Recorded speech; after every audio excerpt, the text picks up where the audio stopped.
कक्षा 12 हिंदी साहित्य सरयू का पाठ 1 कबीर दोहे एवं पद सुनेंगे। डाइट बीकानेर के निर्देशन में इस पाठ का आलेखन किया गया है डॉक्टर विष्णु दत्त जी द्वारा और इसके समीक्षक लक्ष्मी नारायण जी हैं। आओ पाठ सुनते हैं। भक्ति काल को हिंदी साहित्य के इतिहास का स्वर्ण काल कहा जाता है। कबीर भक्ति काल की निर्गुण शाखा के प्रमुख संत कवि हैं। आज हम कक्षा 12 की हिंदी साहित्य की पुस्तक सरयू के प्रथम पाठ कबीर का अध्ययन करेंगे। कबीर का जन्म 1398 ईस्वी में काशी में हुआ था। कबीर के गुरु रामानंद थे। कबीर ने अपनी भक्ति और साहित्य के माध्यम से धार्मिक सामाजिक कुरीतियों का विरोध किया। कबीर अनपढ़ थे। उन्होंने स्वयं कहा कि मसी कागज तो छुओ नहीं, कलम गई नहीं हाथ। अक्षर ज्ञान न होने के उपरांत भी उनका ज्ञान और अनुभव विशाल था। इसलिए उन्होंने कहा, तू कहता कागज की लेखी, मैं कहता आँखिन की देखी। कबीर की भाषा सदुकड़ी या पंचमेल कही जाती है। कबीर की रचनाओं को उनके शिष्य धर्मदास ने बीजक नामक पुस्तक में संकलित किया। कबीर शीर्षक पाठ में स्वयं कबीर के 12 दोहे और 2 पद संकलित हैं। कबीर ने अपने दोहों में सद्गुरु के महत्व का प्रतिपादन किया है। साथ ही संसार की क्षणिकता, नश्वरता, सांसारिकता का त्याग और सत्संगति आदि विषयों पर भी अपने विचार व्यक्त किए हैं। किसी भी काव्यांश या पद्यांश का अध्ययन करते समय उसको 3 भागों में विभाजित करना चाहिए। प्रथम, संदर्भ प्रसंग। इसमें पद्यांश के स्रोत, कवि एवं उसमें वर्णित विषय का संक्षिप्त परिचय होता है। दूसरा, व्याख्या। इसमें पद्यांश का मात्र शब्दार्थ न करते हुए उसके भाव को स्पष्ट करते हुए विवेचना करनी चाहिए। तीसरा, विशेष। इसमें पद्यांश या काव्यांश के भाव पक्ष और कला पक्ष का वर्णन किया जाता है, यानी उसके मूल प्रतिपाद्य रस, विचार, छंद, अलंकार, काव्य गुण एवं भाषा की जानकारी दी जाती है। तो आइए विद्यार्थियों, हम क्रमशः कबीर के दोहों का भावार्थ करते हैं। प्रथम दोहा है, गुरु गोविंद तो एक है, दूजा यहू आकार, आपा मेटी जीवित मरे तो पावे करतार। आकार का अर्थ शरीर, आपा यानी अहंकार, करतार का अर्थ ईश्वर। संदर्भ प्रसंग। प्रस्तुत दोहा हमारी पाठ्य पुस्तक सरयू के पाठ कबीर के दोहा खंड से उद्धृत किया गया है। इस दोहे के रचयिता स्वयं कबीर हैं। संत कबीर इसमें गुरु की महिमा का प्रतिपादन कर रहे हैं। व्याख्या। व्यक्ति के जीवन में गुरु के महत्व का वर्णन करते हुए कबीर कहते हैं कि गुरु और ईश्वर एक ही हैं, अर्थात उनमें कोई भेद नहीं है। मनुष्य यदि अपना आपा अर्थात अहंकार त्याग दे तो उसे अपने जीवन काल में ही ईश्वर का साक्षात्कार हो जाता है। विशेष। कबीर ने गुरु की महत्ता का प्रतिपादन किया है। छंद दोहा, रस भक्ति, रूपक और अनुप्रास अलंकार का सौंदर्य विद्यमान है। भाषा सधुकड़ी है तथा इसमें सहजता, सरलता और प्रवाह का गुण विद्यमान है। ज्ञान प्रकाशा गुरु मिला, सो जिनि बीसरी जाय, जब गोविंद क्रिया करी तब गुरु मिलिया आए। प्रकाशा यानी प्रकाशित, जिनी अर्थात नहीं, बीसरी का अर्थ है विस्मरण। प्रस्तुत दोहे में कबीर सद्ज्ञान के लिए गुरु की आवश्यकता पर बल देते हैं। व्याख्या।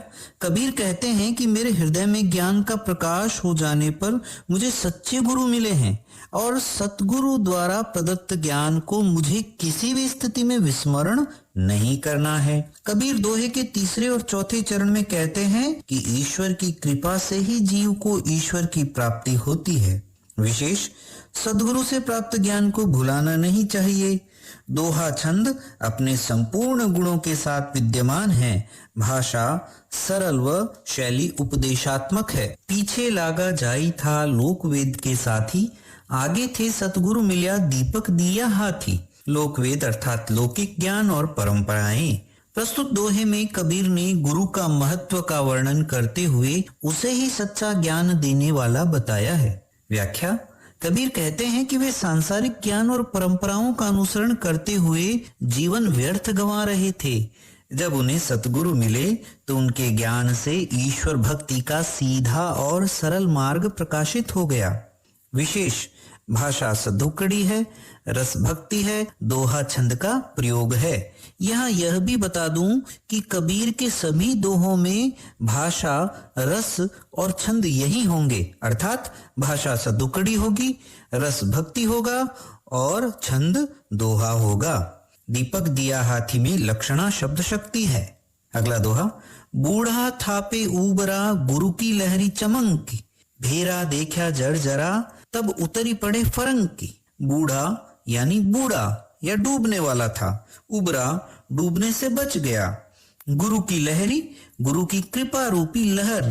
भेरा अर्थात बेड़ा यानी नाव। जर्जरा यानी जर्जर। प्रस्तुत दोहे में कबीर कह रहे हैं कि अज्ञान और अहंकार से मुक्ति गुरु ही दिलवा सकते हैं। व्याख्या, कबीर कहते हैं कि अहंकार के कारण वे संसार रूपी सागर में डूब रहे थे। उसी समय गुरु ज्ञान रूपी लहर ने अपने प्रवाह से उन्हें सचेत कर दिया। उन्हें यह ज्ञान हो गया कि वह संसार सागर को जिस अहंकार माया मोह रूपी नाव से पार करना चाहते थे वो बहुत जर्जर है। इसलिए उन्होंने उन साधनों का परित्याग कर दिया और गुरु द्वारा दिखाए मुक्ति मार्ग पर चल पड़े। विशेष दोहे में श्लेष और रूपक अलंकार का प्रयोग हुआ है। अगला दोहा, कबीर चित्त चमंकिया चहुदिसी लागी लाई, हरि सुमिरन हाथों घड़ा बेगे लेहु बुझाए। लाई यानी आग, बेगे यानी शीघ्रता पूर्वक। इस दोहे में कबीर ने सांसारिक विषय वासनाओं से मुक्ति के लिए ईश्वर के नाम का स्मरण करने का उपदेश दिया है। व्याख्या, कबीर कहते हैं कि चारों ओर विषय वासनाओं की अग्नि से मनुष्य का मन चकित हो जाता है। कबीर इसका उपाय बताते हुए कहते हैं कि हे मनुष्य, तेरे हाथों में ईश्वर नाम स्मरण रूपी जल का घड़ा भरा हुआ है, उससे तुम इस विषय वासनाओं की आग को बुझा दो। विशेष हरि सुमिरन हाथों घड़ा में रूपक अलंकार है। अगला दोहा, पार ब्रह्म के तेज का कैसा है उन्मान, कहिबे को शोभा नहीं देखा ही परमान। उन्मान अर्थात अनुमान, परमान यानी प्रमाण। इस दोहे में कबीर ईश्वर के रूप को अवर्णनीय और अनिर्वचनीय बता रहे हैं।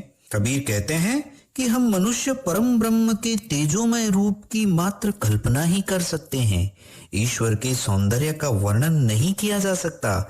ईश्वर को जानने के लिए उसका साक्षात्कार आवश्यक है। ईश्वर तेजोमय है और उसका रूप अपरंपार है। अगला दोहा, चिंता तो हरि नाम की और न चितवे दास, जो कछु चितवे राम बिन सोई काल के पास। चितवे अर्थात देखना, काल अर्थात मृत्यु। प्रस्तुत दोहे में नाम स्मरण की महत्ता का वर्णन किया गया है। व्याख्या, कबीर कहते हैं कि मुझे चिंता मात्र ईश्वर के नाम स्मरण की रहती है। मैं अन्य सांसारिक विषयों का थोड़ा भी चिंतन नहीं करता हूँ। राम अर्थात ईश्वर के नाम स्मरण के अतिरिक्त जो भी वस्तुएं इस संसार में हैं, वे मनुष्य को काल के समीप ले जाती हैं, अर्थात जन्म मरण के बंधन में बांधती हैं। नैना अंतर आव तू नैन झांपि तो ही लेऊं, ना हो देखो और को ना तुझे देखन देऊं। प्रस्तुत दोहे में कबीर आत्मा और परमात्मा के मध्य अनन्यता का वर्णन कर रहे हैं, अर्थात आदर्श स्थिति वह है जिसमें आत्मा और परमात्मा एकाकार हो जाते हैं। कबीर स्वयं को ईश्वर की प्रेमिका मानते हुए प्रिय ईश्वर से कहते हैं कि वे यदि उनकी आंखों में समा जाएं, तो वे ईश्वर को अपनी आंखों में छिपा लें। इससे वे ईश्वर के अतिरिक्त किसी और को देख नहीं पाएंगे और न ही किसी और को ईश्वर को देखने देंगे। विशेष प्रेम में एकाधिकार की भावना का वर्णन हुआ है। अगला दोहा, बहुत दिनन की जोवती बाट तुम्हारी राम, जीव तर से तुझ मिलन को मन नाही विश्राम। इस दोहे में आत्मा की परमात्मा के प्रति विरहानुभूति अभिव्यक्त हुई है। व्याख्या, प्रस्तुत दोहे में जीवात्मा परमात्मा से कहती है कि मैं बहुत दिनों से आपकी प्रतीक्षा कर रही हूँ। मेरा मन आपसे मिलने को व्याकुल है तथा मुझे एक क्षण भी विश्राम नहीं मिल पा रहा है। विशेष कबीर ने आत्मा परमात्मा के मध्य दाम्पत्य संबंध बताया है। अगला दोहा, मूरिक संग न कीजिए लोहा जल न तिराई, कदली सीप भुजंग मुख एक बूंद तिहु भाई। इस दोहे में कबीर ने मूर्ख और दुष्ट लोगों की संगति के त्याग और सत्संगति का उपदेश दिया है। व्याख्या, कबीर कहते हैं कि लोहे के गुण धर्म वाले मनुष्य लोग संसार सागर पार करने में आपका सहयोग नहीं कर सकते।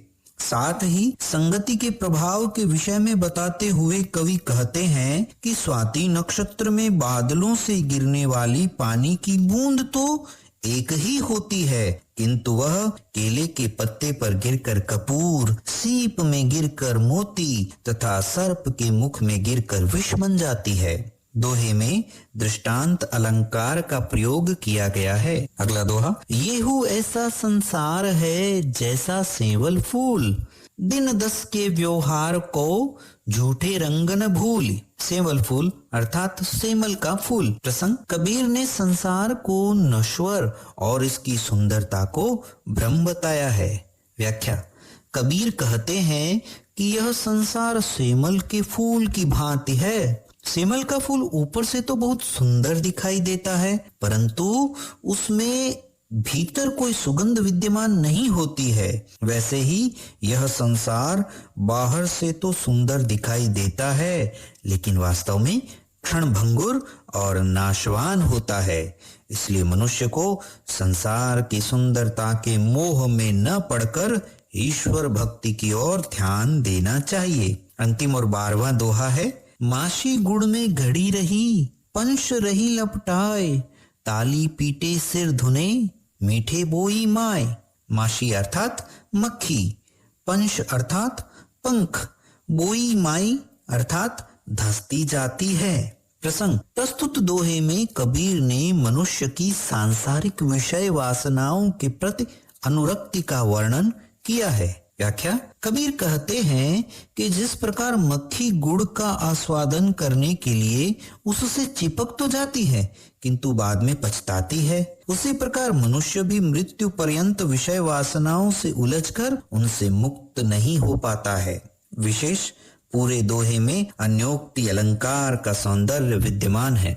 प्रस्तुत पाठ में कबीर के 2 पद भी संकलित हैं। अब हम क्रमशः उन पदों का अध्ययन करेंगे।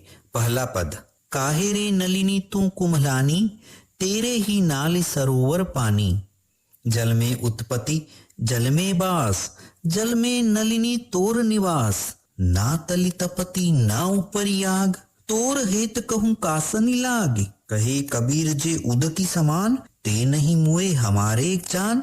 प्रस्तुत पद हमारी पाठ्य पुस्तक सरयू के पाठ कबीर से उद्धृत किया गया है। इस पद में कबीर आत्मा और परमात्मा के एकत्व पर बल दे रहे हैं। यह हो गया संदर्भ और प्रसंग। व्याख्या, कबीर कहते हैं, काहे रे नलिनी तू कुमलानी, तेरे ही नाल सरोवर पानी, अर्थात हे कमलिनी तू क्यों मुरझाई हुई है, जबकि तेरी नाल तो सरोवर के जल में डूबी हुई है। नाल में उत्पत्ति जल में बास, जल में नलिनी तोर निवास, अर्थात तेरी उत्पत्ति जल में हुई है, निवास भी तेरा जल में ही है। ना तली तपति न ऊपर आग, तोर हेत कहू कासनी लाग, अर्थात न तो तेरा तल तप रहा है और न ऊपर से कोई आग ही तुझे तपा पा रही है। कहे कबीर जे उद की समान, ते नहीं मुए हमारे जान, अर्थात कबीर कहते हैं कि जो जीव अपने भीतर और बाहर परमात्मा की स्थिति को नहीं जानते हैं वे कभी नहीं मरते हैं। प्रस्तुत पद में नलिनी जीवात्मा और जल परमात्मा के रूपक के माध्यम से कबीर कहते हैं कि जीवात्मा परमात्मा से अभिन्न है, उसे मात्र विषयासक्ति से दूर रहना है। ऐसा करके जीवात्मा परम सत्य को पा सकती है। विशेष पद में कबीर ने जीवात्मा परमात्मा की तात्विक एकता को प्रतिपादित किया है। अनुप्रास व अन्योक्ति अलंकार का सुंदर प्रयोग है। पद की भाषा सधुकड़ी और शैली प्रतीकात्मक है। दूसरा पद, संतो भाई आई ज्ञान की आंधी रे, भ्रम की टाटी सबे उड़ानी, माया रहे न बांधी रे। हित चित की दो थोनी गिरानी, मोह बलिंडा टूटा। तृष्णा छानी परी घर ऊपरी, कुबुद्धि का भांडा फूटा। जोगी जुगत कर संतों बांधी, निरचुचुए न पानी। कूड़ कपट कायारा निकस्या, हर की गति जब जानी। आंधी पाछे जल बूढ़ा, प्रेम हरिजन भीना। कहे कबीर भानते प्रगटे, उदित भया तम छीना। टाटी यानी टाट का पर्दा, हित चित्त यानी चित्त की दो अवस्थाएं, विषय शक्ति और बाह्य आचरण। थूनी अर्थात खंभा, बलिंडा यानी बल्ली, छानी यानी छप्पर, निर्चु अर्थात निश्चिंत, कूड़ कूड़ा या छल कपट, बूठा उमड़ा, भीना अर्थात भीग गया, भान यानी सूर्य, क्षीणा अर्थात क्षीण या नष्ट होना। व्याख्या, कबीर कहते हैं कि हे संतों, ज्ञान रूपी आंधी आने से हमारे मन में माया की रस्सी से बंधी भ्रम रूपी टाट उड़ गई है। इससे साथ ही मन रूपी घर में दुविधा रूपी दो खंबे, मोह रूपी बल्ली पर टिके तृष्णा रूपी छप्पर नष्ट हो गए हैं। अर्थात ज्ञान रूपी प्रकाश से मन के भ्रम, अज्ञान, दुविधा और मोह नष्ट हो गए हैं। तृष्णा रूपी छप्पर में पड़े हुए कुबुद्धि रूपी बर्तन फूट गए हैं, अर्थात सद्बुद्धि का संचार हो गया है। कबीर कहते हैं कि हे संतों, उपर्युक्त परिवर्तन के बाद हमने संतोष रूपी नए छप्पर को डाल दिया है। इस छप्पर से एक बूंद पानी भी टपक नहीं सकता, अर्थात अब सांसारिक विषय वासनाओं का किंचित भी प्रभाव हमारे मन पर नहीं पड़ सकता। इस प्रकार ज्ञान के आगमन होने से हमने ईश्वर के स्वरूप का साक्षात्कार कर लिया है और मन के समस्त विषय विकार रूपी कूड़ा करकट साफ हो गए हैं। इस ज्ञान रूपी आंधी के पश्चात जो ईश्वर की कृपा हुई, उससे भक्त पूर्णतया रस सिक्त हो गए हैं। इस प्रकार ज्ञान रूपी सूर्य के उदय से अज्ञानता रूपी अंधकार पूर्णतया नष्ट हो गया है। विशेष ज्ञान प्राप्ति से मनुष्य के समस्त मनोविकार नष्ट हो जाते हैं और उसे ईश्वर की प्राप्ति होती है। पद की भाषा सधुकड़ी और शैली प्रतीकात्मक है। कबीर के बारे में जाना और उनके द्वारा रचित दोहों को पढ़ा। शिक्षक ने हमें दोहों की व्याख्या की और हमें समझाने का प्रयास किया। कबीर ने संसार, आत्मा, परमात्मा आदि के बारे में बताया और ये बताने के लिए अनेक अलंकारों का प्रयोग किया। कबीर द्वारा प्रस्तुत दोहों को आप खुद पढ़कर समझने की कोशिश जरूर करना।